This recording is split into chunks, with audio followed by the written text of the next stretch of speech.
TV조선 취재 기자들이 전하는 뉴스의 중심 보도본부 한나인, 저는 신효섭입니다. 민주노총이 어제 긴 시간 다수의 힘으로 법원이 발부한 영장 집행을 막자 국정원 관계자가 진입할 수 있게 해달라고 거의 읍소하다시피 하는 모습, 시청자 여러분도 보셨을 겁니다.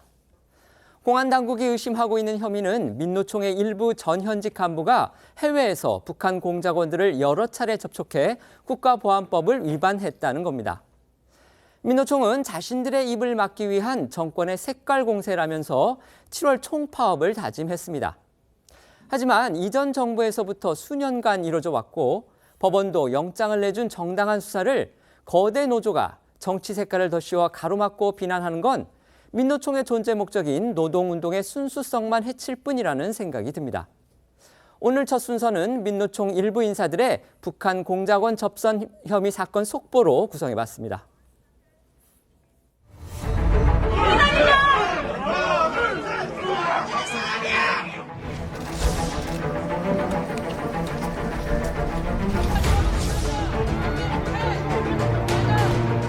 간첩할 만한 사람들이 한국에서 딱 정해져 있어요. 아직도 사이비 종교처럼 그런 헛된 열망을 가진 일부 사람들이. 과거 국정원은 무수히 많은 무고한 국민들을 간첩으로 조작하여 국내 정치에 이용했던 전력이 있는.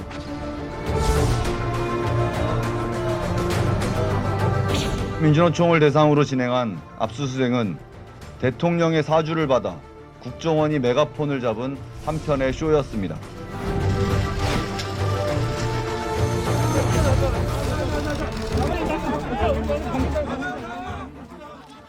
국정원이 어제 서울 본부를 비롯해서 전국 10여 곳의 민노총 조직 사무실을 압수수색했습니다.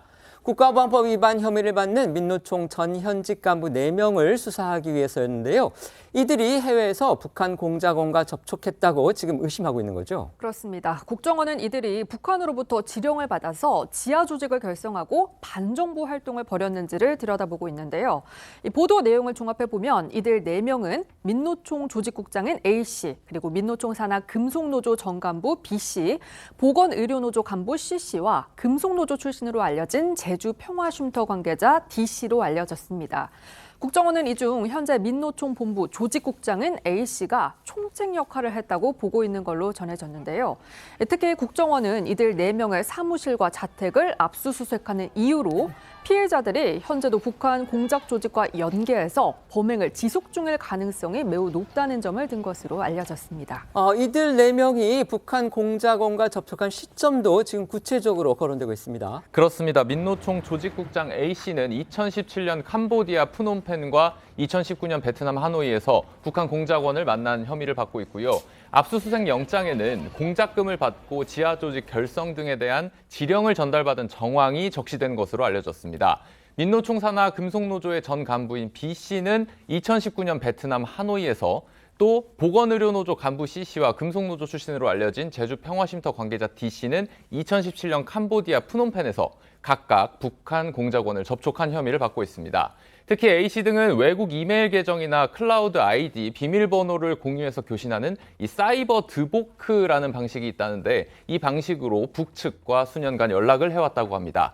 2017년 캄보디아를 방문한 A씨와 C씨, D씨 이 세 사람은 하루 이틀 간격으로 같은 호텔에서 북한 공작원을 따로따로 만난 것으로 전해졌고요. 당국은 4명이 서로 연계해서 조직으로 활동했다는 증거는 아직 확보하지 못했지만 이들의 출국 기간이 겹치는 점 등을 감안할 때 연계해서 활동했을 가능성까지 들여다보고 있는 것으로 알려졌습니다. D씨는요, 해외에 여러 차례 나간 적은 있지만 북한 공작원을 만난 사실 자체가 없다면서 혐의를 완강히 부인한 것으로 전해졌는데요. 이 피해자 3명의 얼굴과 연락처도 알지 못할 뿐더러 텔레그램이나 카톡도 주고받은 사실이 없다고 말한 것으로 알려졌습니다. 이 압수수색 영장에는 D씨가 북한 문화교류국의 지령에 따라서 제주 지역을 기반으로 지하 조직을 결성하려다가 적발된 인물과 연락관계가 있었던 사실도 확인됐다라고 기재가 돼 있었지만 이에 대해서도 숙박 문의를 주고받은 적이 있을 뿐이다, 이렇게 설명했습니다.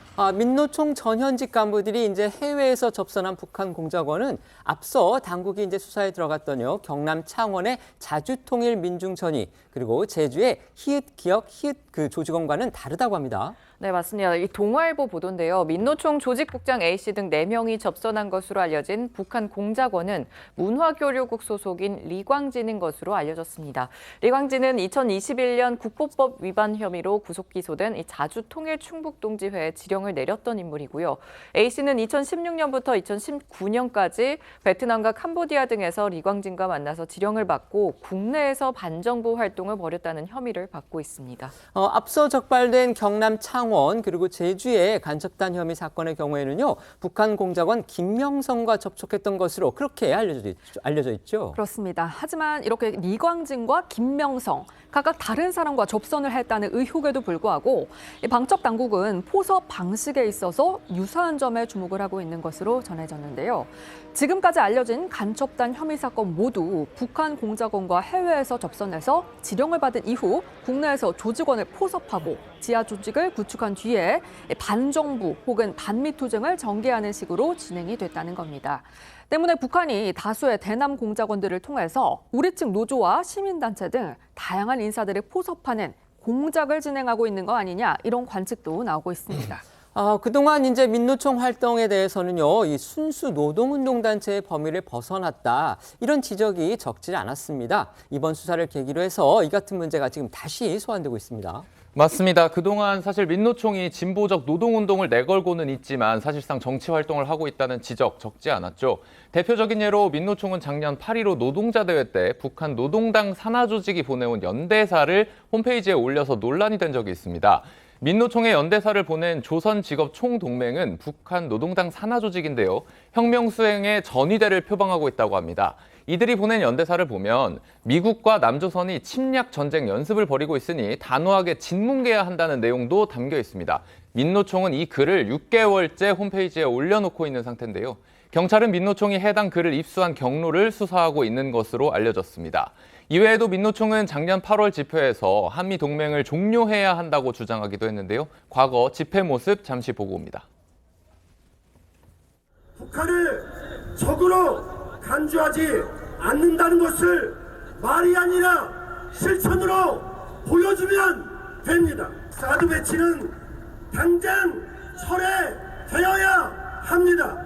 사드가 북한의 장거리 미사일과 무슨 상관이 있습니까?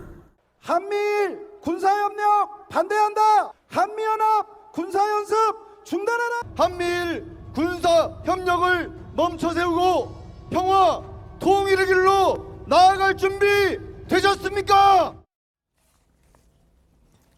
이번에 국보법 위반 혐의로 이제 수사 대상에 오른 민노총 조직국장 A씨의 경우에는요, 3년 전에도 한 차례 같은 혐의로 압수수색을 당한 이력이 또 있다고 합니다. 그렇습니다. 민노총 조직국장 A씨는 2020년 국보법 위반 혐의로 국정원으로부터 이메일 계정 등을 압수수색 당한 적이 있었습니다.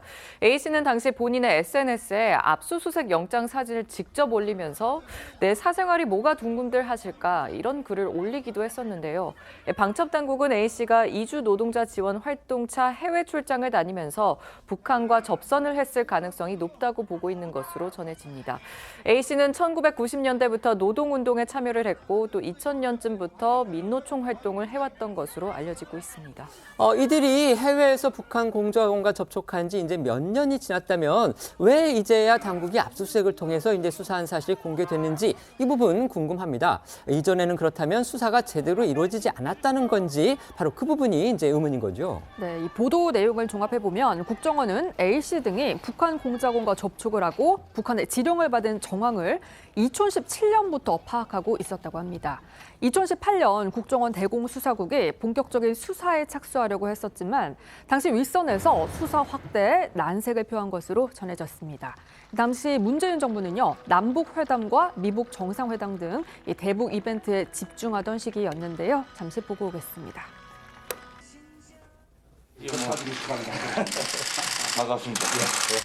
조심 단호하게, 진지하게, 솔직하게 이런 마음가짐으로 오늘 문재인 대통령님과 좋은 이야기를 하고 군사 분계선을 넘어오는 순간 이 판문점은 분단의 상징이 아니라 평화의 상징이 되었습니다.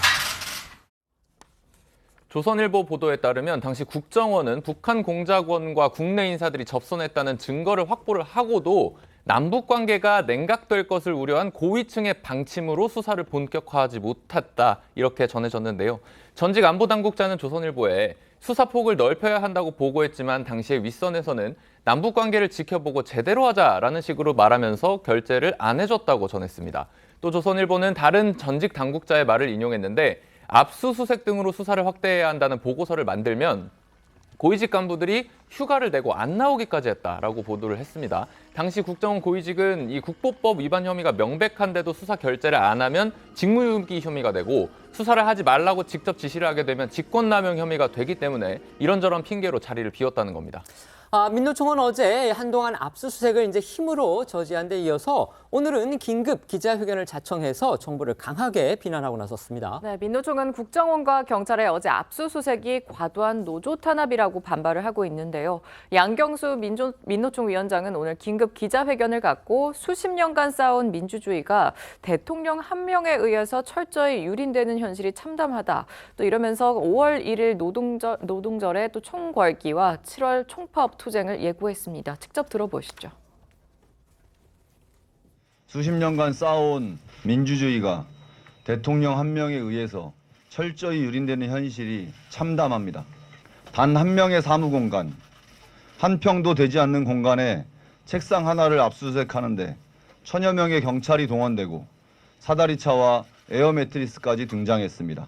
정권을 향해 쓴소리를 멈추지 않는 민주노총의 입을 막기 위한 색깔 공세입니다.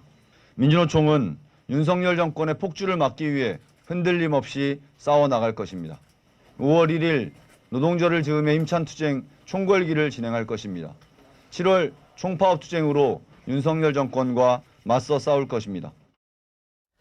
정치권에서도 이번 압수수색에 대해서 이제 목소리들이 나오고 있죠. 그렇습니다. 국민의힘 양금희 수석 대변인은 논평에서 우리나라가 북한의 공작 놀이터가 되도록 문재인 정부가 승인한 셈이라면서 곳곳에서 북한이 원하는 선전과 선동이 활개쳐도 민주당은 여전히 국정원이 간첩 수사를 해서는 안 된다고 생각하느냐 이렇게 따져 물었고요. 당권 주자인 김기현 의원도 SNS를 통해서 민노총 압수수색은 윤석열 정부라서 할 수 있는 용기 있는 결정이라면서 민주당은 이번 사건에 대해 종북몰이, 공안 탄압 등 한가한 얘기를 해서는 안 된다고 쏘아붙였습니다. 민주당 이수진 원내대변인은 국회에서 취재진과 만나서 민노총 압수수색에 대한 당 차원의 공식 입장은 현재 없다면서도 정부가 정치 탄압에 국정원을 사용해서는 절대 안 된다는 입장이라고 밝혔고요. 박홍근 원내대표는 철진한 공안 정국을 소환하고 있다며 비판의 목소리를 높였습니다. 여야 양측의 목소리 조금 더 들어보겠습니다. 일부 진보 정당과 노동계 인사들을 포섭한 친북 간첩 세력이 전국적으로 뿌리를 내려 국가 안보와 국민 생명을 위협하고 있습니다. 문재인 정권이 국정원 개혁이란 구실 아래 국정원의 대공수사권을 폐지했습니다. 국정원의 대공수사 역량은 바닥으로 추락했습니다. 간첩을 잡아야 할 국정원이 남북대화 창구로 변질되었습니다. 철진한 공안 정국도 다시 소환되고 있습니다. 국정원이 내년 경찰로 이관되는 국내 대공수사권을 계속 유지하기 위한 도구로 활용하는 것은 아닌지 걱정이 됩니다. 국민들이 이제는 막걸리 보안법 걱정은 안 하고 살고 있었는데 이마저도 과거로 돌아갈까 우려됩니다. 국정원의 개혁은 계속되어야 합니다. 네, 어제 압수수색 현장에서는 대치가 격해지면서 불미스러운 일이 벌어지기도 했었습니다. 노조원들이 기자증을 일일이 확인을 하면서 특정 언론사를 색출하는 작업에 나서는가 하면 해당 언론사를 발견하니까 마치 범죄자라도 잡은 것처럼 몰려들어서 욕설과 폭언들을 쏟아내기도 했습니다. 어제 지금 상황 시청자분들도 다 보셨을 텐데요. 민주노총 지금 전현직 간부 4명이 국가보안법 위반 혐의로 수사를 받게 되면서 법원이 영장을 발부를 했고 그것에 따라서 국정원이 어제 민노총 본부를 비롯해서 사무실 여러 곳을 압수수색에 나섰던 겁니다. 지금 그것과 관련해서 혐의를 받고 있는 그 국정원 전현직 간비들의 과연 어떤 위법 사실이 있는지 그 부분도 지금 보도가 되고 있습니다. 아직까지만 어디까지나 이거는 다 이제 국정원과 그다음에 경찰이 두고 있는 혐의 내용이고요. 그다음에 일부 당사자들의 반박이 나오기는 했지만 어쨌든 당사자들의 해명이 지금 구체적으로는 나오지 않고 있기 때문에 저희가 그런 부분이 나오면 추가로 더 전해드릴 거라는 말씀 전해드리고요. 어쨌든 이번 지금 공안당국의 수사 상황 그리고 민노총의 대응 어떻게 평가하십니까? 뭐 잘 아시다시피 사실은 문재인 정부에서 간첩을 잡았다. 뭐 이런 그 실적이 전 정권에 비해서 굉장히 부족했습니다.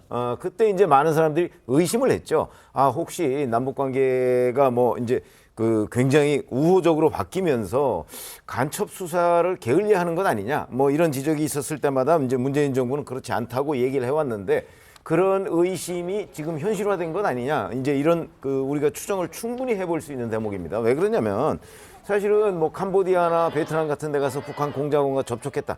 북한 공작원의 이름까지 지금 다 나오고 있는 상황 아닙니까? 저 정도가 된다면 과거 우리가 그 간첩 수사나 뭐 이런 것들을 종합해 보면 사실은 현장에 아주 결정적인 증거 같은 걸 잡았을 가능성이 있어요. 조선일보 보도만 봐도 현장에 확실한 증거가 있다는 거 아닙니까? 어느 경우는 사진까지 찍힌 경우도 있어요. 그렇게 보면 그 증거가 뭔지는 현재 드러나 있지 않지만 적어도 문재인 정부에서 확실한 증거가 있으니까 압수수색 등으로 수사를 확대하자 그랬는데 국정원 그 간부들이 그걸 막았다는 얘기는 그 확실한 증거가 뭐고 그다음에 막은 사람은 누구고 뭐 이런 것들을 명백하게 밝혀내야 되는데 아마 뭐 지금 윤석열 정부의 국정원이 그 수사를 벌이고 있으니까 그런 부분은 이제 곧 드러나겠지만 현실적으로 보면 북한이 노리는 데는 역시 국내에 있는 반정부 세력이에요. 근데 민노총이 그동안 사실은 노조나 뭐 이런 그 활동과 전혀 무관한 뭐 국가보안법 폐지나 아니면 뭐 무슨 한미 군사훈련, 뭐 사드 뭐 이런 부분을 항상 건드렸단 말이죠. 이게 민노총의 활동하고 무슨 상관이 있습니까?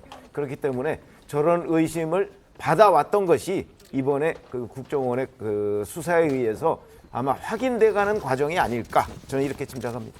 물론 이제 민노총 입장에서는 여러 가지 걱정도 있을 것 같아요. 그러니까 이게 어쨌든 당국에서는 이제 전현직 간부 4명에 대한 수사라고는 하지만 이게 결국은 다 민노총 전체의 어떤 이미지라든지 국민에 대해 비치는 민노총의 어떤 노동운동의 순수성 이런 부분이 의심받을 수 있기 때문에 이렇게 강하게 나오는가 보다 이렇게 저희가 또 이해할 수 있는 측면이 있는 반면에 어쨌든 정당한 법 집행인데 저렇게 다수의 힘으로 막는 것이 과연 정당한 것이냐 또 이런 비판도 있을 수 있거든요. 어떻게 보십니까? 그렇습니다. 지금 국정원이 수사하고 있는 그 국가보안법 위반 혐의가 지금 보도에 따르면 뭐 어제 오늘 수사한 건 아닌 것 같고요. 뭐 수년간 내사 과정을 거쳐서 이제 강제 수사에 돌입했다. 뭐 이렇게 입장이 나오고 있습니다.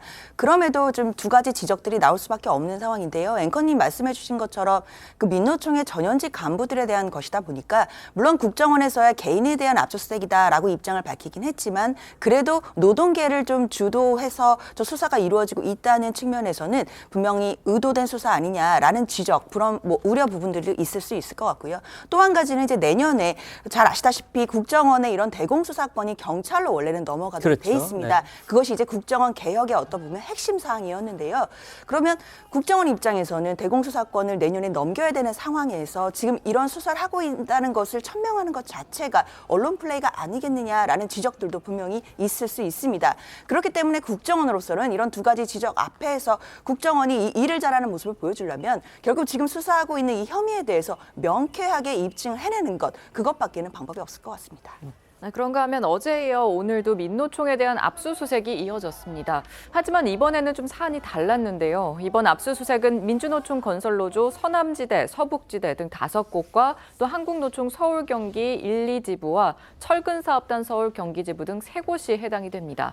경찰은 이들이 공사 현장에서 소속 조합원 채용을 강요하거나 금품을 요구하는 등 불법 행위를 저질렀다는 첩보를 입수한 것으로 전해졌는데 민주노총 건설노조는 노동조합법 또 산업안전보건법 등을 지키면서 정당한 요구를 해오고 있다고 불법 행위 의혹에 반박했습니다. 조금 더 들어보시죠.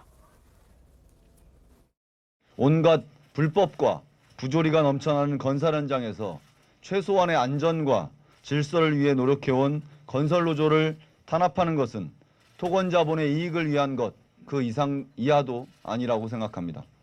불법과 착취를 보장하는 행위입니다. 국토부는 지난달 30일부터 이달 13일까지 12개 건설 분야 유관협회를 통해서 건설 현장 불법 행위 피해 사례 실태를 조사한 결과 290개 업체가 불법 행위를 신고했다고 밝혔습니다. 이 가운데 133개 업체는 원래비 등 부당 금품을 지급한 계좌 내역 등 입증 자료를 보유하고 있고요. 84개 업체는 이미 수사기관에 수사를 의뢰한 것으로 파악이 됐는데요. 원희룡 국토부 장관은 그간 민간 건설사들이 건설노조의 불법 행위에 속절없이 끌려가고 보복이 두려워서 경찰 신고조차 못했다면서 노조 횡포가 건설사의 자포자기 그리고 솜방망이 처벌로 이어지는 악순환을 끊어내겠다 이렇게 밝혔습니다. 이제 아랍에미레이트에 이어서 스위스 일정을 소화 중인 윤석열 대통령의 순방 소식들도 살펴보겠습니다. 윤 대통령 오늘 우리 시각으로 이제 저녁이죠. 다보스 포럼의 특별 연설에 나섭니다. 네, 말씀하신 것처럼 아랍에미리트에 이어서 스위스에서도 세일즈 외교 강행군을 이어가고 있는 윤 대통령이 오늘 다보스 포럼 특별 연설을 통해 또 범세계적 경제 위기를 헤쳐나가기 위한 국제 협력 구상을 밝힐 예정입니다. 다보스 포럼은 주요국 정상들과 함께 시민사회 리더들이 모여서 국제 현안을 논의하는 민간 국제회의인데요. 우리 대통령이 참석한 건 지난 2014년 박근혜 전 대통령 이후 9년 만입니다. 대통령실은 윤 대통령이 오늘 특별 연설에서 공급망 강화와 또 청정 에너지 전환, 디지털 질서 구현을 위한 국제 협력과 연대의 길을 제시하고 이를 위한 한국의 주도적 역할과 의지를 국제사회에 각인시킬 것이라고 밝혔습니다. 김은혜 홍보수석의 브리핑 먼저 들어보시죠. UAE에서는 40여 년 동반자 관계를 토대로 100년 미래를 기약을 했다면 이제 이 다보스 포럼에서는 대한민국이 글로벌 무대에서 복합위기의 도전에 어떻게 응전하고 구현해낼지 대한민국의 주도적인 역할과 의지를 각인시키는 장이 될 것입니다. 현지 시각으로 어제 오후에 열린 글로벌 CEO와의 오찬 행사에서는 자신을 대한민국 1호 영업사원으로 소개하면서 글로벌 기업 CEO들에게 한국 투자를 적극적으로 요청한 윤 대통령의 모습이 주목받았습니다. 맞습니다. 윤 대통령은 이제 점심이라도 한번 대접하는 게 영업사원의 도의라고 생각해서 오찬 자리를 만들었다. 이렇게 말했다고 하죠. 그렇습니다. 지난 UAE 아랍에미리트 연합 순방에 동행한 우리 경제인들 앞에서 그때도 대한민국 1호 영업사원을 자임했던 윤 대통령은 어제 오찬 모두 발언을 통해 전 세계에서 다양한 사업을 하고 계시는 글로벌 기업인 여러분들을 한번 뵙고 점심이라도 모시는 것이 대한민국 영업사원으로서의 도의라고 생각하기 때문에 이 자리를 만들었다라고 말했습니다. 이어 제 얼굴도 알려드려야 앞으로 한국을 방문하실 때 편하게 찾아올 수 있지 않겠느냐면서 한국 시장도 열려있고 제 사무실도 열려있으니 언제든 찾아주기를 부탁한다고 강조했습니다. 오찬에 앞선 사전 환담에서는요. 국내 기업 총수들이 직접 글로벌 CEO들을 윤 대통령에게 소개하는 장면도 카메라에 담겼습니다.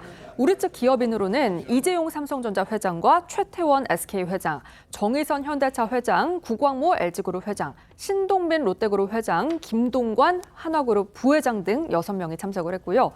글로벌 기업으로는 인텔, IBM, 퀄컴, JP모건, 무바달라, 블랙스톤 등 15개 기업의 CEO들이 함께 자리를 했는데요.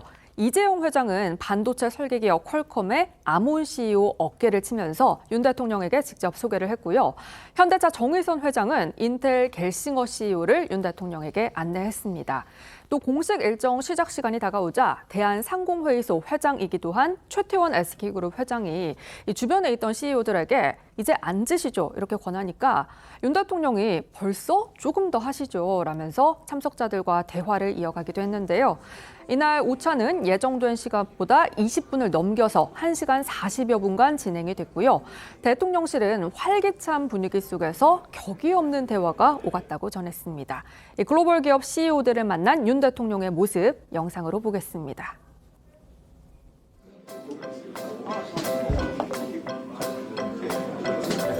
Thank you very much. We're inseparable.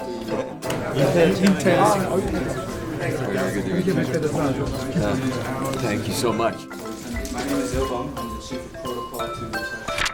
여러분 이렇게 뵙게 돼서 제 개인적으로는 아주 큰 영광이고 앞으로 여기 한국 시장도 열려 있고 제 사무실도 열려 있으니 언제든지 찾아주시기를 부탁드리겠습니다. 윤 대통령으로부터 이제 투자 요청을 받은 글로벌 CEO들도요, 한국 시장의 투자 매력에 대해서 아주 긍정적으로 또 평가를 했다고 합니다. 맞습니다. 대통령실이 소개한 오찬에서의 비공개 대화 내용에 따르면 글로벌 CEO들은 윤 대통령의 세일즈 외교를 높이 평가하고 또 투자 요청에도 긍정적으로 화답한 것으로 보입니다.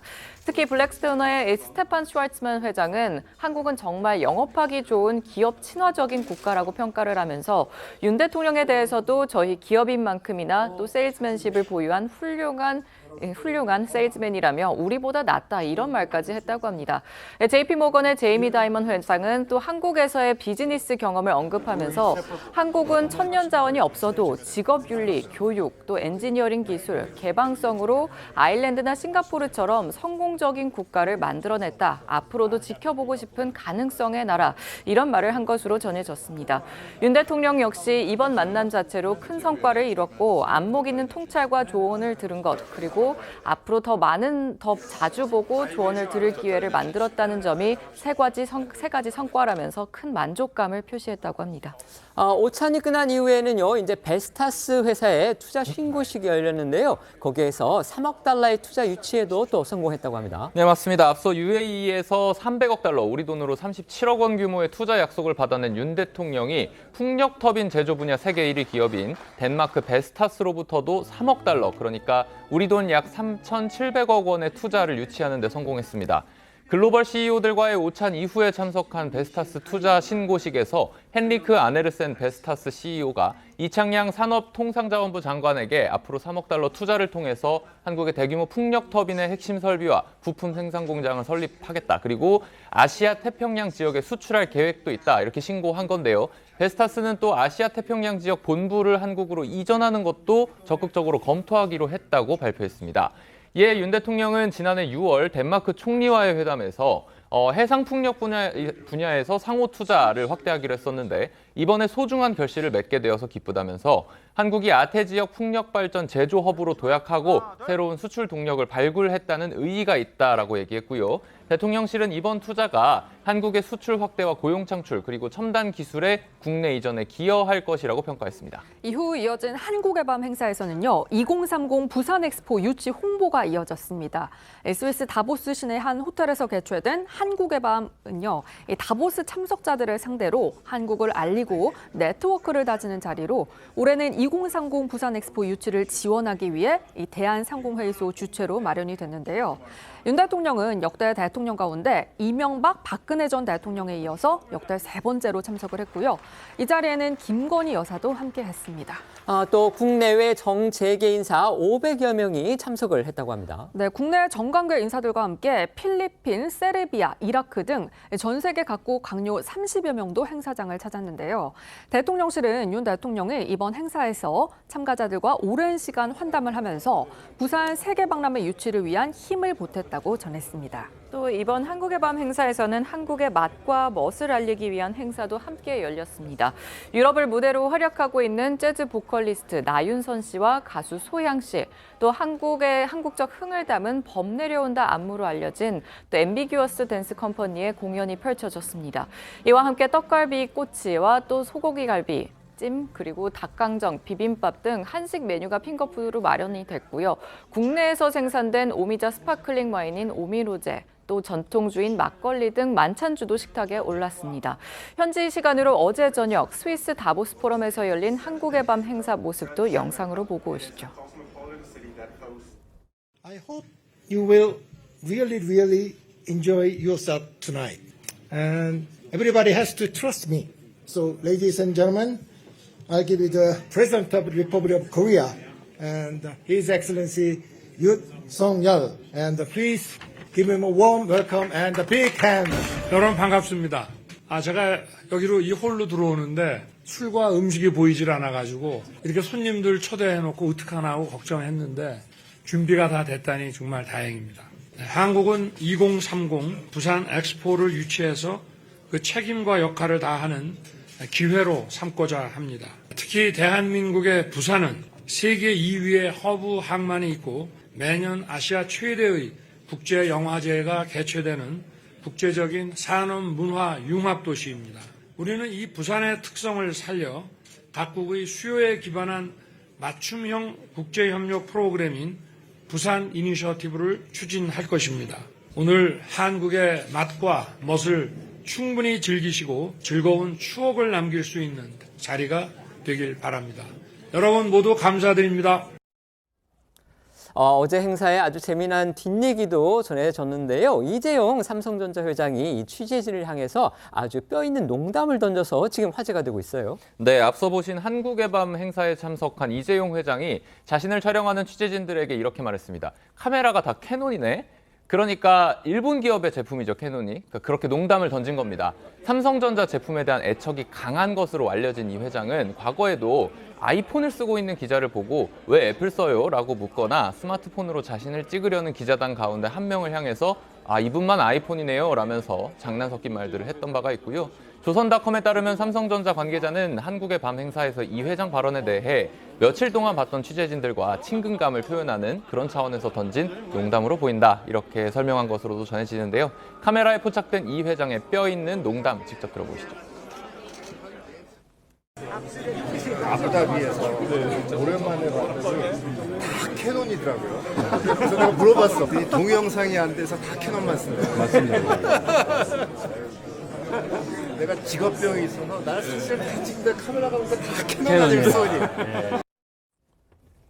또 어제 일정에서는요, 김건희 여사가 참석한 예술가 리더 간담회도 눈길을 끌었습니다. 김건희 여사는 이제 다 아시다시피 전시 기획자 출신이죠. 그렇기 때문에 예술인들과의 만남 더욱 의미가 있었을 거다, 이렇게 또 생각이 듭니다. 네, 이번 간담회는요, 클라우드 슈밥 WEF 회장 배우자인 힐데 여사가 다보스 포럼에 방문한 김 여사를 위해 준비한 배우자 프로그램인데요. 한국의 밤 행사에서는 김 여사와 슈밥 회장이 건배로 인사를 나누고 대화하는 모습이 포착되기도 했습니다. 대통령실에 따르면 김 여사는 간담회에서 만난 참석자들에게 예술은 외롭고 힘든 일이지만 결국 여러분이 전하는 메시지가 그 어느 것보다 세상에 큰 울림을 줄 거라고 확신한다면서 여러분과 같은 예술가들은 세상을 바꾸는 혁명가라고 말을 했고요. 이어 예술가들은 시대의 화두를 던지는 사람들이라면서 여러분의 의미 있는 메시지가 한국인들에게도 잘 전달될 수 있도록 꼭 한국으로 초청하고 싶다, 이런 뜻도 전달한 것으로 전해지고 있습니다.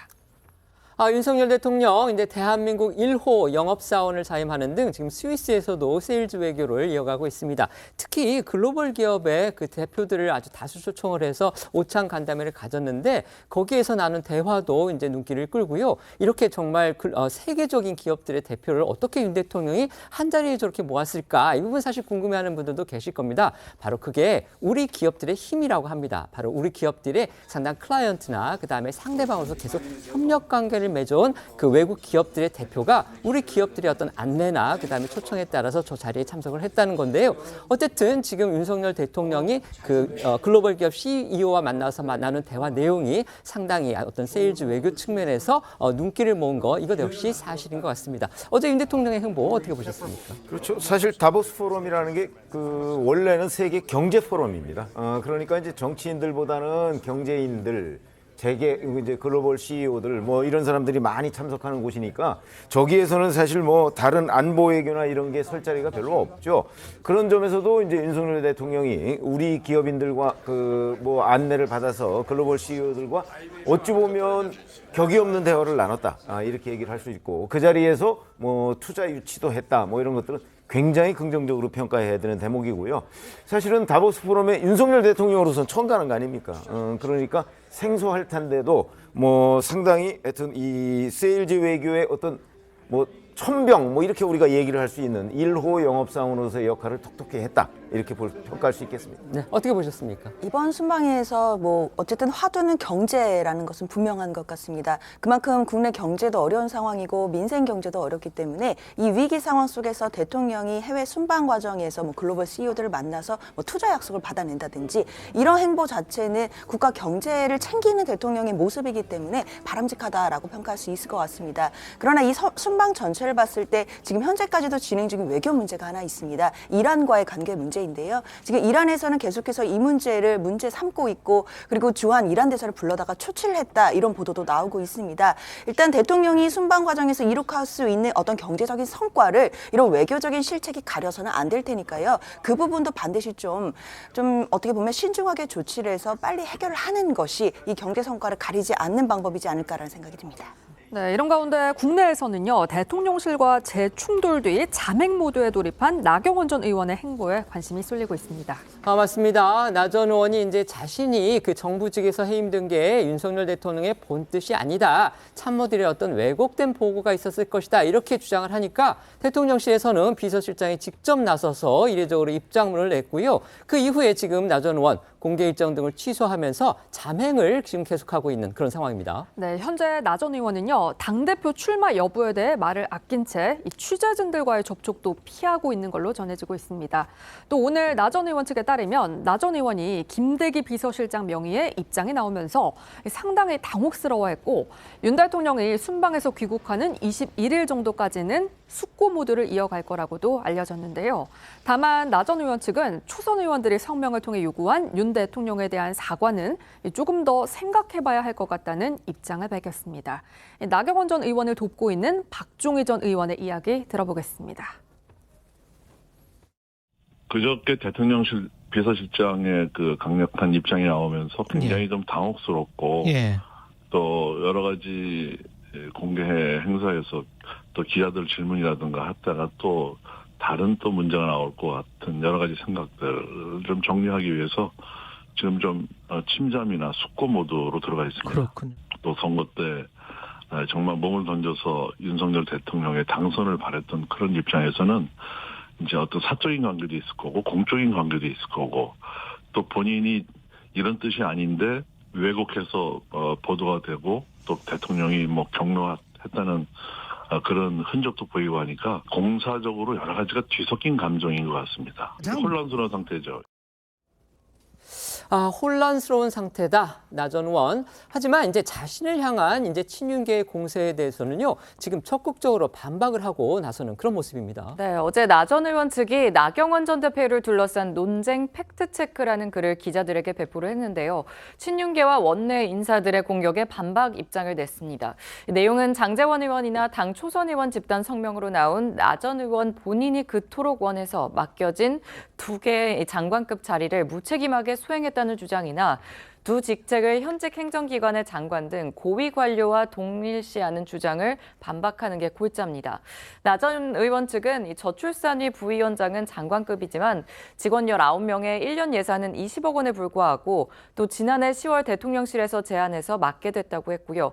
공직을 정치에 이용했다는 비판에 대해서도 나 전 의원은 민간기구 위원장의 기자간담회 발언을 문제 삼은 대통령 참모의 발언이 앞으로의 업무 수행에 큰 지장을 초래할 것으로 판단해서 사의를 밝힌 것이라고 밝혔습니다. 이렇게 나 전 의원과 대통령실의 갈등이 장기화되면서 그간 나 전 의원에게 손을 내밀었었던 안철수, 윤상현 의원 등도 거리 두기에 나서는 모습입니다.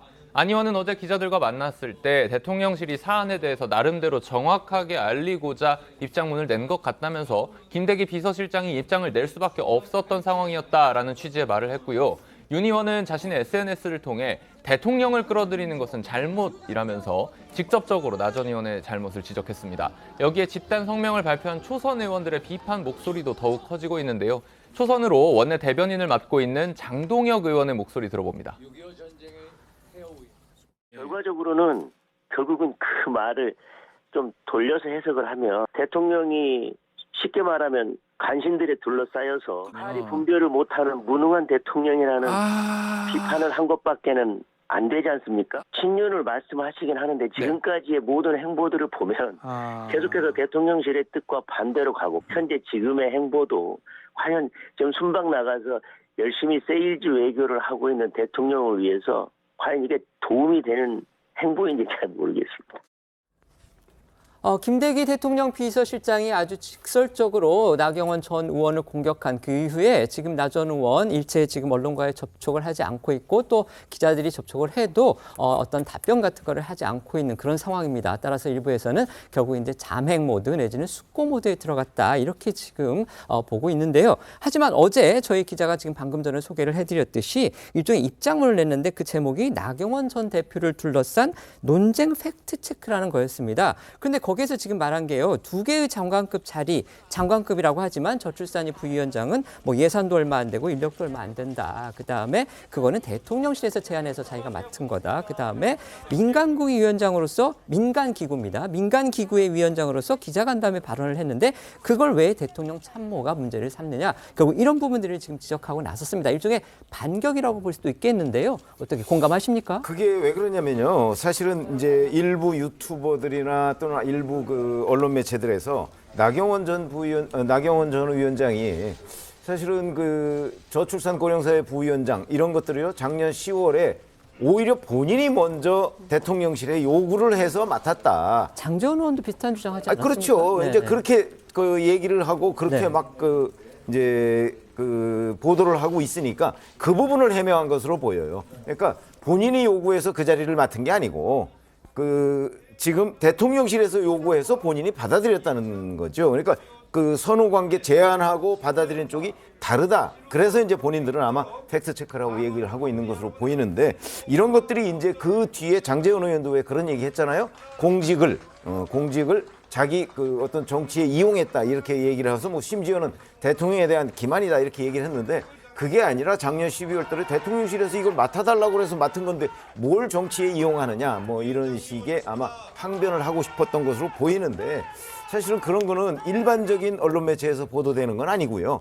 약간은 뭐 친윤계 유튜브들 중심으로 이제 지금 보도를 하고 있는 것으로 보입니다. 그래서 사실관계도 명확하지가 않아요.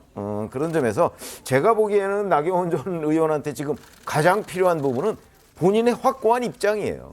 출마를 할 것인지 말 것인지 뭐 이렇게 미룰 것이 아니고 그리고 자맹하고 숙고하고 하는 거는 벌써 끝났어야 될 상황이거든요. 이런 불투명성 뭐 이런 것들 때문에 오히려 그 최근 여러 곳에서 그 어떤 본인의 출마 문제에 대한 자꾸 의문이 나오고 그것 때문에 오히려 본인이 이제 국민의힘 지지층 사이에서 지지율이 떨어지는 것 아닌가. 그래서 선후 관계에 대한 판단을 좀 잘했으면 좋겠다. 저는 그 생각이 듭니다. 네, 어떻게 보십니까? 사실 나경원 전 의원 측에서 나온 오늘 팩트체크 같은 부분은 지금 이 사안에서 본질적인 문제는 아닌 것 같습니다. 뭐 나경원 전 의원이 그토록 원해서 받은 자리였는지 아니었는지 뭐 이 부분을 가리는 것 자체가 이 부분을 가린다고 해서 갈등이 해소되는 것도 아니고요.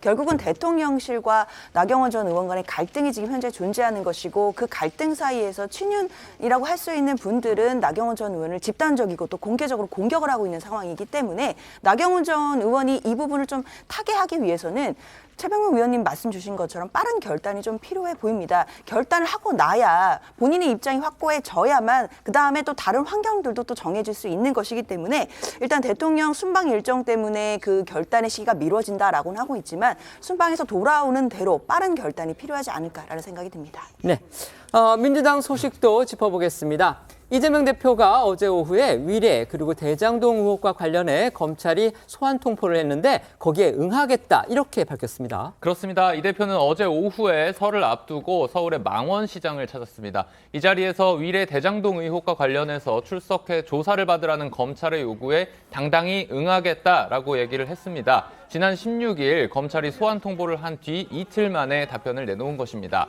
다만 이 대표는 검찰이 요구한 27일이 아니라 다음 날인 28일 오전 10시 반에 나가서 조사를 받겠다고 밝혔는데요. 28일은 주중이 아닌 토요일입니다. 이 대표는 주중에는 일을 해야 한다면서 민생 얘기를 했고요. 검찰은 정적 제거를 위한 수사에만 매달려서 일반 형사사건은 등한시하고 있다라는 취지로 역공을 펼치기도 했었습니다. 그러면서 이 대표는 위례 신도시와 대장동 사업은 시민을 위해서 이익을 환수한 잘한 일이었다면서 결백을 재차 강조하기도 했는데요. 이 대표 목소리부터 들어봅니다. 공정함이라고 하는 것은 찾아볼 수도 없습니다. 참으로 뻔뻔하고 독재적 행태를 확실하게 보이고 있습니다. 그럼에도 불구하고 형식적 권력을 가지고 그 권력을 행사하고 있으니 아무 잘못도 없는 제가 또 오라고 하니 제가 가겠습니다.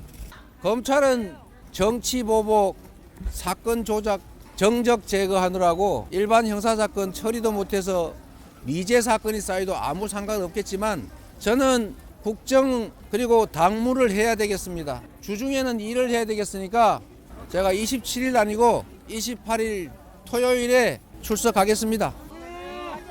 그리고 우리 당내 국회의원 여러분들은 그 시간에 당무에 충실하시고 국정에 충실하시기 바랍니다. 제가 변호사 한 분 대동하고 가서 당당하게 맞서도록 하겠습니다. 네, 잘못은 없지만 오라니까 가겠다. 그리고 변호사 한 명 대동하고 가겠다라고 이 대표가 얘기를 했는데 당 지도부 등 국회의원 수십 명, 그때 50여 명이었는데 대동했었던 지난 검찰 출두와는 다르게 이번에는 홀로 가겠다고 밝혀서 눈길을 끈 겁니다. 일각에서 제기되고 있는 방탄 프레임에서 벗어나는 동시에 자신의 사법 리스크를 둘러싸고 커지고 있는 당내 갈등도 피하기 위한 의도다라고 풀이가 됩니다. 이 대표가 이제 주말인 토요일에出석하는 이유로 이제 민생을 꺼내든 거, 이 부분 어제 눈길을 끌었는데요. 검찰 출석 입장을 이제 밝힌 곳도 또 전통시장이었죠. 오늘은 파주의 군부대를 방문하기도 했습니다. 검찰 수사에 이제 당당히 대응하는 그런 모습 보여주면서 설 연휴를 앞두고 민생 관련 행보에 집중함으로써 여론을 좀 반전시켜 보겠다, 이런 의도도 엿보입니다. 네, 말씀하신 대로 이 대표는요, 어제 서울에 있는 전통시장을 찾아서 직접 물건을 고르고 가격을 물어보면서 시장 상인들과 소통을 했습니다. 어제 시장에는요, 이 대표를 보기 위한 지지자 등 시민들이 한꺼번에 몰렸고요. 몇몇 시민은 이 대표에게 꽃다발을 전하고 함께 사진을 찍기도 했습니다. 이어 이 대표는 오늘 오전 파주에 있는 방공부대를 찾아서 장병들의 노고를 격려했습니다. 오늘 오후엔 지역구인 인천 계양구의 전통시장도 찾을 예정입니다. 이 대표의 어제 서울시장 방문 모습 영상으로 보겠습니다. 요새 고추 한 근에 얼마예요? 고추 한 근에 18,000원. 18,000원. 어디 고추값은 어떤 거예요, 요새? 안 돼요. 안 돼. 안 먹어요, 안 먹어. 안 팔려. 나 김치 사 먹고 아예 안 먹어. 아니 저기 장사에 도움이 돼야 될 텐데. 이렇게 한번 오시면은 도움이 되겠죠. 되죠. 그렇지. 홍보도 강원시장도 알리고. 이재명 대표가 고기 사간 집. 이건 어떻게 해요? 네, 5,000원입니다. 5,000원. 지금 대표님이 감 잡았습니다. 감 잡았습니다. 정치권 일각에서는 이 대표가 연일 민생 행보를 이어가면서 설 연휴 기간 이른바 밥상 민심에 자신의 사법 리스크가 아닌 민생 이슈를 올려두기 위해서 안간힘을 쓰고 있다, 이런 분석이 나오는데요. 앞서 민주당에서는 검찰이 이 대표 소환 통보를 한 걸 두고 설 밥상에 이 대표의 사법 리스크를 올리기 위한 검찰의 언론 플레이다라는 비판을 내놓기도 했습니다. 검찰 수사 상황과 관련한 속보들도 있는데요. 이제 이 대표의 최측근이죠. 정진상 전 실장이 최근 검찰 조사에서 이전의 일부 진술 내용을 바꾸면서 결국 그동안 거짓 진술을 일부 했던 거 아니냐, 지금 이런 의혹이 일고 있습니다. 네, 정진상 전 실장은 지난해 초 첫 검찰 조사에서 김만배 씨와 2번 정도 인사를 했다고 하는데 따로 연락한 적이 없느냐는 질문에는 그런 적이 없다고 답을 하면서 사실상 김만배 씨와의 관계를 부인했던 것으로 알려졌습니다. 그런데 JTBC 보도에 따르면 검찰이 최근 정 전 실장과 김만배 씨가 8개월간 29차례 통화한 기록을 확보를 했고 이를 정 전 실장에게 보여줬다고 합니다. 이를 봤던 이 정 전 실장은 특별히 이분과 세상 돌아가는 이야기를 한 것뿐이다. 사실상 말을 바꿨다고 하는데요. 이에 검찰이 이전에 거짓 진술을 했던 것 아니냐고 추궁을 하자 정 전 실장은 연락하지 않았다는 진술은 과장된 것 같다고 한 발 물러섰다고 합니다. 이재명 대표의 또 다른 측근이죠. 김용 전 부원장도 이제 비슷한 일이 있었다고 합니다. 소개해 주시죠. 네, JTBC는 이 대표의 또 다른 최측근이죠. 김용 전 부원장의 진술 내용에서도 다른 정황이 발견됐다고 전했습니다. 김 전 부원장은 이 대표가 성남시장 재선에 성공한 지난 2014년 6월쯤 김만배 씨와 식사한 적이 없다고 주장했던 것으로 알려졌는데요. 해당 가게 주인은 당시 이재명 성남시장의 재선 전후에 정진상, 김용, 김만배, 유동규 이렇게 4사람이 함께 왔던 것으로 기억했다고 합니다. 가게 주인은 지정된 방이 있었고 어떤 술을 먹었는지까지 담아서 검찰 진술서를 제출했다고 하고요. 자주 와서 유일하게 외상 거래를 해줬다. 이런 진술까지 덧붙였다고 합니다. 관련해서 검찰은 대장동 민간업자들이 이 대표의 성남시장 재선 과정에서 선거 자금 등을 제공하고 재선 직후에는 이 대표 측은 이들을 대장동 사업자로 내정하는 등 서로 이익을 주고받은 것으로 보고 있는데요. 정 전 실장과 김 전 부원장이 해당 의혹과 이 대표와의 관련성 등을 전면 부인하고 있는 상황이지만 거짓 진술을 했을 가능성까지 제기되면서 향후 진행될 검찰 수사와 재판에 관심이 집중되고 있습니다. 여기에서 방금 들어온 속보 하나 전해드리고 또 이어가겠습니다.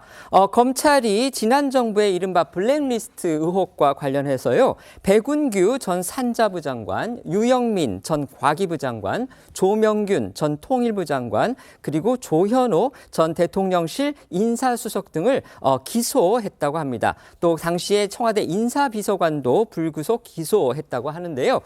혐의 내용은 이렇습니다. 2017년 9월부터 2018년 4월까지 산자부 산하 11개 기관, 과기부 산하 7개 기관, 그리고 통일부 산하 1개 공공기관의 기관장들로부터 정당한 사유 없이 사직서를 제출받고 또 산자부 산하 공공기관의 기관장 등 임명과 관련해서 청와대 인사수석실에서 미리 내정한 사람들에게 부당한 특혜를 제공했으며 또 산자부 산하 공공기관의 내부 인사를 부당하게 취소하고 산자부 소관 비영리법인 민간단체 임원들을 당시 문재인 대선 캠프 인사로 부당하게 교체한 그 혐의를 검찰이 두고 있다고 합니다.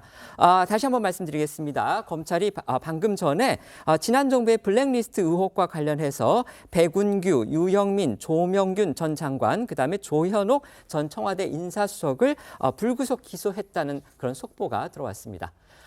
검찰이 대장동 의혹과 관련해서도 지금 이재명 대표에게 한 발 더 다가선 그런 양상인데요. 여야 정치권의 반응도 궁금합니다. 이재명 대표가 검찰 소환에 응하겠다는 입장을 냈음에도 불구하고 민주당에서는요, 이 대표가 불출석해야 한다는 목소리가 적지 않았던 것으로 전해지는데요. 안호영 수석 대변인은 어제 대체로 의원들은 검찰 소환 요구가 정치 탄압을 위한 부당한 망신주기이므로 응해서는 안 된다는 분위기라고 전하기도 했습니다. 박찬대 최고위원은 오늘 오전 한 라디오 인터뷰에서 주변에서 모두 검찰 출석을 만료했는데 이 대표가 결단을 내린 거라면 변호인만 대동하고 혼자 가는 게 안쓰럽다고 말하기도 했는데요. 박 최고위원의 목소리 들어보겠습니다.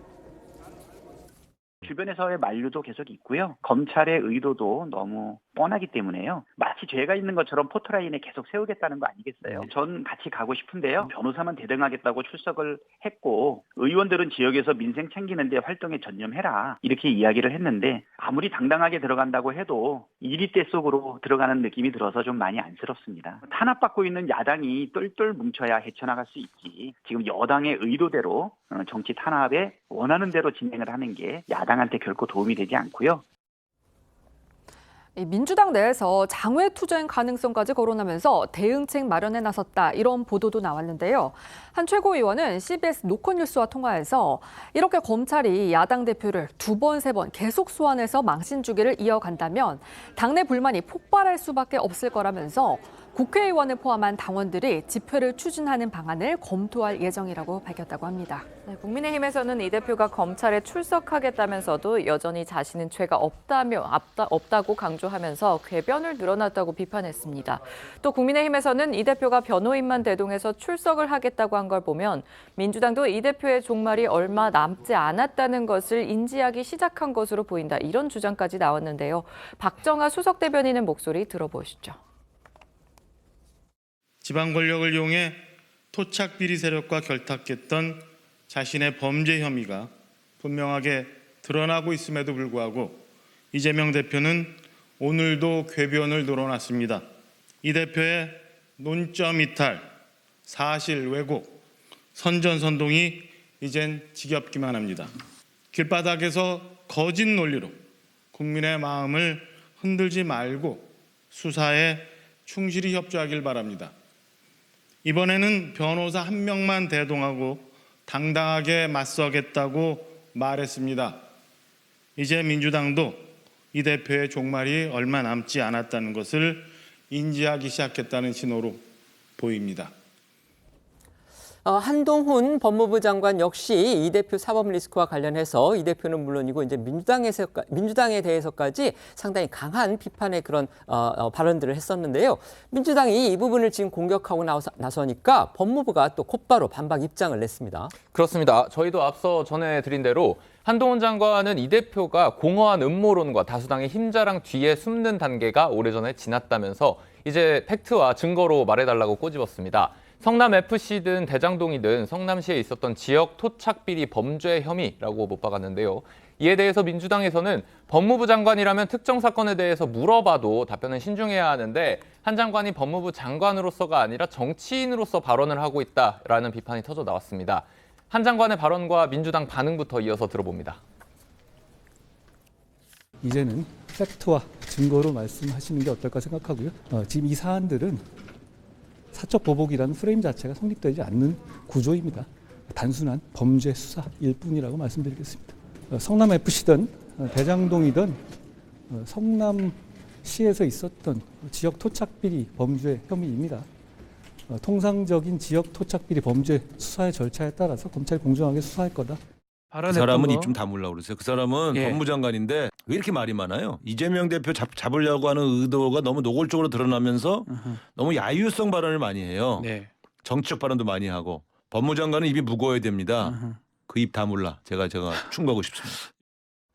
네, 그 입 다물라 야유성 발언 이렇게 강경한 민주당의 비판이 이어지자 법무부 관계자는 한 장관의 발언은 일부 정치권을 중심으로 검찰 수사를 조작이라고 공공연히 호도하고 이미 법적으로 확립된 제3자 뇌물죄 등 관련 법리조차 왜곡해서 국민들을 선동한다. 그리고 무혐의 처분이 있었다는 등 또 명백한 사실관계까지도 왜곡하고 있어서 법무부 장관으로서 이를 바로잡기 위해서 일반적인 법리를 설명드린 것이다라고 반박했습니다.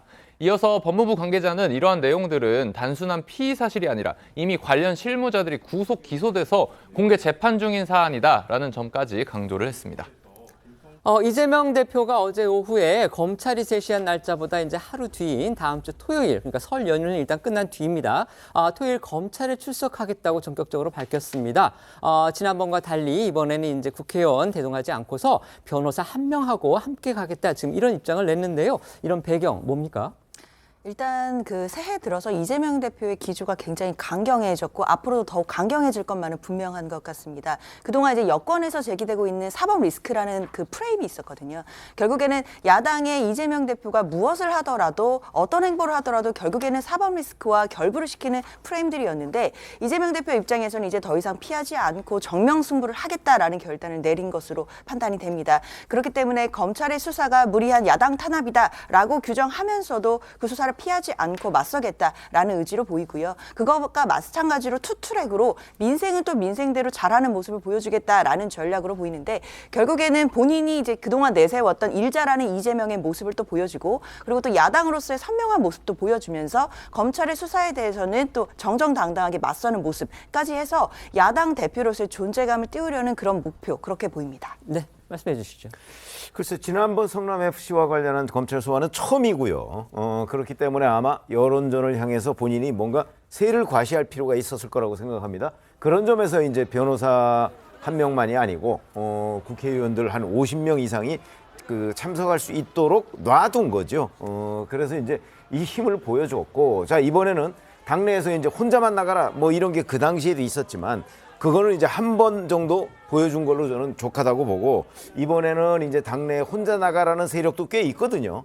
그러니까 이런 사람들을 향해서 그 의견을 내가 수용해서 혼자 나가서 조사를 받겠다 하는 일종의 어떤 단일 대오를 위한 뭐 약간 정리 차원 뭐 이렇게 해서 지난번과 이번이 다른 대응이었다 이렇게 생각을 합니다. 네. 이 대표의 사법 리스크에 또 하나 있죠. 바로 변호사비 대납 의혹인데요. 이와 관련된 인물인 쌍방울 김성태 전 회장에 대해서 검찰이 구속영장을 청구했습니다. 그런데 그 혐의 내용에서 변호사비 대납 의혹은 빠졌다고 합니다. 네, 검찰은 오늘 새벽이죠. 0시 40분쯤 김성태 전 회장에 대한 구속영장을 청구했습니다. 검찰은 구속영장 청구서에 김 전 회장의 횡령 및 배임 혐의를 주로 적시를 했고요. 대북 송금 의혹과 뇌물 공여, 증거인멸 교사 등도 포함이 됐습니다. 다만 말씀하신 대로 이 대표의 변호사비 대납 의혹 관련 혐의는 적용되지 않았는데요. 법조계 일각에서는 검찰이 일단 김 전 회장의 신병 확보에 필요한 혐의를 위주로 조사를 해서 영장을 청구하고 이 신병이 확보된 뒤 나머지 혐의에 대해 추가 보강 조사를 할 것으로 보고 있습니다. 오늘 그러니까 이제 영장 실질 심사가 또 열리게 돼 있습니다. 그런데 김성태 전 회장 여기에는 또 참석하지 않는다고 하죠? 네, 김성태 전 회장에 대한 영장 실질 심사는 오늘 오후 2시 30분으로 예정이 되어 있는데요. 김 전 회장 측이 불출석을 결정했고 검찰 또한 심사에 출석하지 않기로 하면서 심사는 서면으로 대체가 될 것 같습니다. 김 전 회장 변호인 측은 김 전 회장이 성실하게 조사를 받기로 했고 반성하는 의미에서 영장 실질 심사 참여를 포기한 것이라고 불출석 이유를 설명했습니다. 법원은 오늘 저녁 또는 내일 저녁 영장 발부 여부를 결정할 전망이고요. 김 전 회장 측은 검찰 조사에도 진술 거부나 묵비권 행사 없이 임한 것으로 알려졌는데 하지만 회사 돈을 개인적으로 착복한 사실이 없다는 취지로 대부분의 혐의를 부인한 것으로 전해졌습니다. 앞서 국내 송환 당시 밝혔던 대로 이재명 대표와의 관련성 역시 전면 부인한 것으로 알려졌습니다. 국내 송환 당시 김성태 전 회장의 모습도 영상으로 보겠습니다. 쌍방울에 그 이재명 대표 캠프에 있던 분들 착각하신 거는 좀 어떻게 생각하시나요? 알고 계셨나요? 경찰관 진행하겠습니다. 쌍방울 전환 사채 중에 변호사비로 흘러들어간 건 없었을까요? 전혀 없습니다. 이재명 대표는 전혀 모르십니까? 연락한 적도 없고요. 측근들도요. 전혀 모릅니다. 지금 전혀 모른다고 말씀하신 건가요? 예. 네. 특히 김성태 전 회장은 쌍방울 그룹이 전환사채 발생을 통해 거액의 비자금을 조성했다는 의혹에 대해 쌍방울 금고지기로 불린 인물이죠. 전 재경총괄본부장 A씨에게 책임을 떠넘긴 것으로 알려졌습니다. SBS 보도 내용인데요. 김 전 회장은 자금의 형성 설계와 운영은 재경총괄본부장이 해서 자신은 잘 알지 못한다는 취지로 검찰에 진술을 했다고 합니다. 금고지기로 불리는 쌍방울의 전 재경총괄본부장은요, 이제 귀국 의사를 밝혔다가 돌연 송환을 거부한 그런 인물이죠. 그런데 이 과정에서 조폭의 협박이 있었다 이런 지금 보도가 나왔습니다. 역시 SBS 보도 내용입니다. 쌍방울 전 재경총괄본부장 A씨는 당초 태국에서 체포된 뒤에 한국에 돌아가고 싶다는 의사를 전했던 것으로 알려졌었는데요. 태국 현지에서 A씨의 불법 체류 여부를 가리는 재판이 열렸던 당일 온몸에 문신을 한 한국 남성이 나타나서 A씨를 면회하고 법정까지 들어가서 A씨가 귀국 의사를 번복하도록 압박했다는 그런 의혹이 제기됐다고 합니다. 해당 남성이 A씨에게 오늘 한국 들어가면 안 돼라는 말을 했고 이를 현장에 있던 우리 대사관 직원이 목격했다는 건데요. SBS는 이 A씨를 찾아간 남성은 국내에서 폭력과 마약 사범으로 처벌을 받기도 했고 태국 현지에서도 조폭 행세를 한 것으로 알려진 인물이라고 전했습니다. 검찰은 김성태 전 회장이 해당 남성을 통해 수사에 열쇠를 쥔 A씨를 압박하며 귀국을 막으려 하고 있는 정황으로 보고 있다는데요. 이에 대해 김 전 회장 변호인은 김 전 회장 본인이 전혀 모르는 일이고 관여하지 않았다고 답했다고 밝혔습니다. 네, 이런 가운데 저희도 어제 전해드린 대로 쌍방울 비서실장을 지낸 인물이 이화영 전 경기부지사의 공판에 증인으로 출석해서 이 대표와 김 전 회장이 가까운 관계라는 취지로 진술을 했었는데요. 이에 대해 해당 인물은 연합뉴스와 통화에서 두 사람의 친분설은 당시 회사에서 돌던 이야기를 들은 거다라고 부연 설명했다는데요. 당시 대북 사업을 하면서 이 쌍방울이 경기도와 교류했기 때문에 당시 이재명 경기지사와 김성태 전 회장이 가깝다는 얘기가 회사에서 돌았다고 합니다. 지금부터는 오늘 하루 놓치면 안 될 핫한 뉴스를 모아 전해드리는 어쩌다 이런 일이 코너로 이어가겠습니다.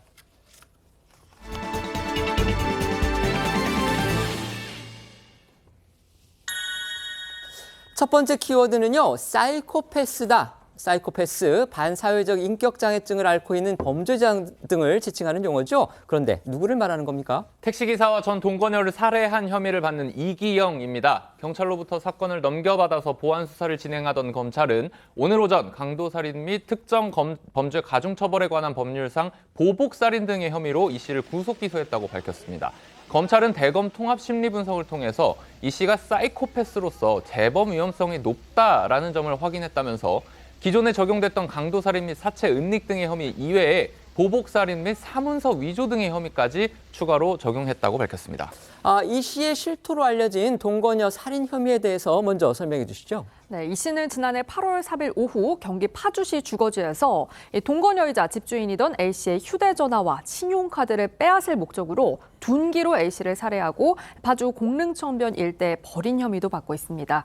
여기서 검찰은 이 씨가 범행 직전에 먹으면 죽는 농약, 휴대전화 잠금 해제 방법 등을 인터넷에서 검색하고 범행 직후엔 파주 변사체, 공릉천 물흐름 등을 검색한 사실을 확인해서 금전을 목적으로 한 계획살인으로 판단했다고 합니다. 다만 실제 독극물을 구입한 사실은 없었습니다. 검찰은 이 씨가 이렇게 A 씨를 살해한 뒤에 A 씨의 휴대전화에 유심칩을 빼내서 자신의 휴대폰에 끼워 넣는 등 잠금 해제를 시도하고 또 현금 인출기를 이용해서 피해자 계좌의 잔액을 전부 인출한 사실도 확인을 했다고 합니다. 이에 따라 택시기사 사건에서만 적용됐던 강도 살인 혐의가 동거녀 사건에도 적용이 된 겁니다. 그러나 여전히 이 씨는 둔기를 집어던졌더니 동거녀가 사망한 우발적인 사고였다고 좀 주장을 하면서 강도 살인 혐의를 부인하는 것으로 전해졌습니다. 이 씨의 모습 잠깐 보고 오시죠. 피해자 유족에게 할 말 없으세요? 금품 노린 거 죄송합니다. 아니십니까? 피해자 유족에게 한 말씀만 다시 해주시죠. 유족분들과 피해자분들께 죄송합니다. 어떤 부분이 죄송한 겁니까? 제 살해 행각이 죄송하다고 말씀드립니다. 추가 피해자 없습니까? 예, 없습니다. 이 씨 범죄 행각이 발각된 직접적 계기는 이 씨가 이제 음주운전을 하다가 부딪힌 택시의 기사분을 살해한 사실, 바로 그게 알려졌던 거죠. 네, 이 씨는 동거녀 살해 후 약 4개월 만인 지난해 12월 20일 음주운전 접촉 사고를 무마하기 위해서 택시기사 B 씨를 집으로 유인해서 둔기로 살해하고 옷장에 시신을 숨겨둔 혐의도 받고 있습니다. 검찰은 금전적인 목적 외에 음주운전 누범인 이 씨가 경찰에 신고당할 경우에 실형 선고가 예상되는 만큼 이를 막기 위한 목적도 있었던 것으로 보고 보복살인 혐의를 추가했다고 합니다. 그런데 오늘 검찰 설명을 들어보니까요, 또 사문서 위조 혐의가 추가가 됐어요. 맞습니다. 이 씨가 지난해 11월쯤 동거녀 A 씨 명의 아파트를 빼돌리기 위해서 이 매매 계약서를 위조해 사용한 혐의가 확인이 된 건데요. 실제로 아파트를 팔지는 못했지만 이를 이용해서 1,000만 원의 대출을 받은 것으로 조사됐다고 합니다. 또 택시기사 B 씨를 살해한 이후엔 이 B 씨 명의 인터넷 뱅킹에 접속해서 4천만 원을 자신에게 이체를 하고 B 씨의 신용카드로 5차례에 걸쳐 물품을 구입하는가 하면 이 B 씨 휴대전화를 이용해서 마치 자신이 B 씨인 것처럼 가족에게 132회에 걸쳐 메시지를 보낸 것도 확인이 됐습니다. 이기영이 코로나 재난지원금 1,000만 원을 받아낸 그런 사실도 검찰 수사 과정에서 확인됐다고 합니다. 네, 이기영은 2건의 살인사건 외에 허위 사업체를 만들어서 코로나 관련 소상공인 지원금 1,000만 원을 부정하게 타냈다고 합니다.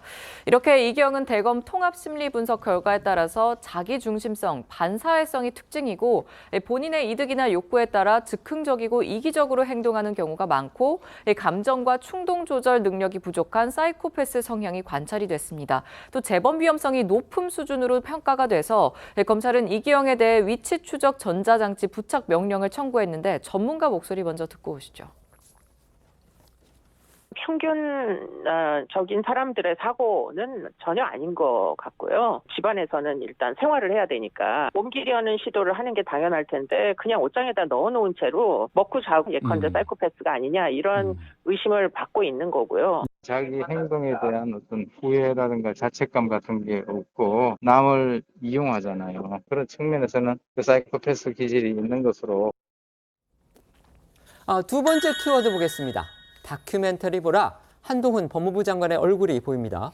네, 한동훈 장관이 최근 법무부 간부들에게 성범죄자 관련 다큐멘터리 2편을 추천한 사실이 알려져서 배경에 관심이 모아지고 있습니다. 중앙일보 보도에 따르면 한 장관이 법무부 간부들에게 고위험 성범죄자들의 주거 제한을 다룬 KBS 방송 프로그램 2편을 추천했다고 하는데요. 하나는 2020년 12월에 방송된 특파원 보고 세계는 지금으로서 성범죄로 복역 후에 출소한 130명의 전과자들이 쫓겨나서 사는 일명 변태들의 마을을 다루고 있다고 하고요. 또 하나는 같은 프로그램에서 2020년 5월에 방송한 미국 워싱턴주 맥닐섬 방문기라고 합니다. 맥닐섬은 사회보호법에 따라서 법정형을 다 복역하고도 별도로 격리되는 고위험 성범죄자들이 수감된 곳입니다. 성범죄자들의 주거를 제한하는 거, 이거 이제 한 장관이 취임 이후에 우리나라도 일명 제시카법이라고 불리는 이런 법이 필요하다 이렇게 강조를 하면서 관련 입법을 추진 중이죠. 따라서 지금 더욱 이런 행동 주목받고 있는 것 같습니다. 맞습니다. 한동훈 장관은요, 올해 신년사에서도 일명 제시카법 도입의 필요성을 역설하는 등 강한 추진 의지를 보이고 있죠. 이 제시카법은 피해자 이름을 딴 법으로 12살 미만 대상 아동 성범죄자에 대해서는 최소 징역 25년에 처하고 이 학교와 공원 등에서 약 610m 이내 거주를 금지하는 미국 법인데요. 지난해 미성년자 대상 성범죄자인 김근식과 조두순이 출소해서 정착하는 과정에서 지역사회 반대 여론이 끌어오르는 등 갈등이 반복되자 한 장관이 꺼내든 카드였습니다. 관련해 한 장관의 목소리 듣고 오겠습니다. 최근에 많은 불안이 있는 것 중에서 악성 성범죄자가 출소 이후에 우리나라가 형량이 너무 낮습니다. 이런 악성 성범죄자들의 경우에는 아동들이 많은 학교나 이런 지역 주변에는 아예 살지 못하게 하는 미국의 제시카법 같은 획기적인 제도를 우리나라의 환경과 제도에 맞게 도입하는 방안을 적극적으로 검토하겠다는 말씀도 드리겠습니다.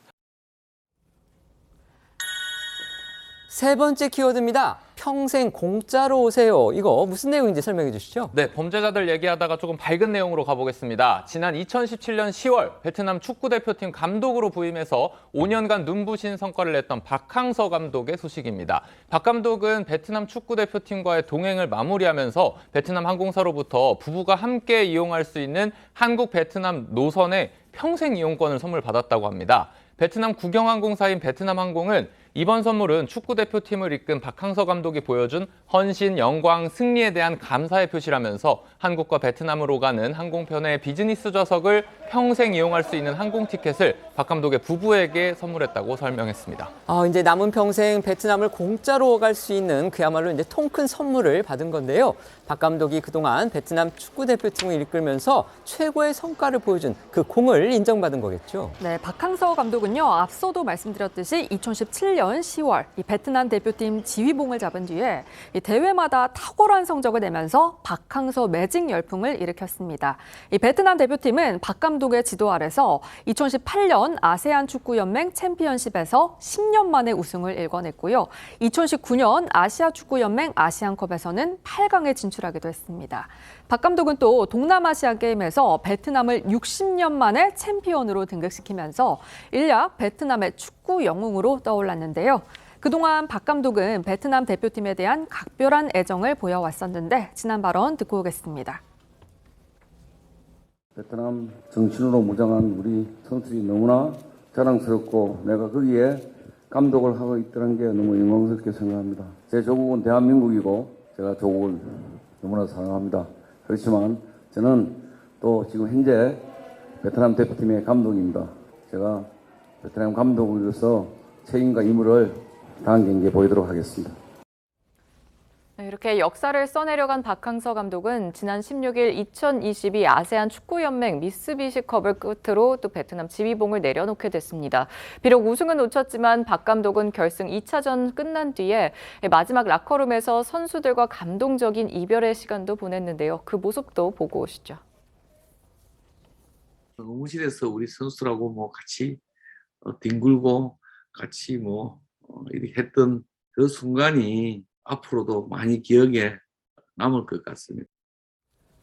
5년이란 정말로 짧지 않은 시간을 함께했기 때문에 이별 쉽지는 않았을 걸로 그렇게 보이는데요. 그럼에도 박 감독은 이제 1월 말에 만료되는 계약을 연장하지 않기로 결정을 했습니다. 그러면서 앞으로 과연 또 어떤 행보를 보일지 이 부분도 주목받고 있습니다. 네, 베트남에서 모든 일정을 마친 박 감독은 일단 휴식을 취할 것이라고 합니다. 베트남 매체 직뉴스는 또 박 감독은 며칠간 하노이에 머물다가 여행을 떠날 예정이다. 설날을 또 베트남에서 보내면서 함께 축하를 하고 2월에 부인과 함께 한국으로 돌아갈 예정이라고 전했습니다.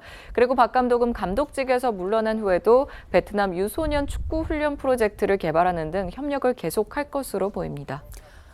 프로그램 정리하기 전에 또 방금 들어온 속보 하나 더 전해드리겠습니다. 인천 한 대학교 건물에서 다른 동기 학생을 성폭행하려다가 떨어뜨려서 숨진 혐의를 받았던 김모 씨가 오늘 1심 재판에서 징역 20년을 선고받았습니다. 인천지방법원은 오늘 오후 1시 반에 열린 선고 공판에서 21살 김모 씨에게 징역 20년을 선고했는데요.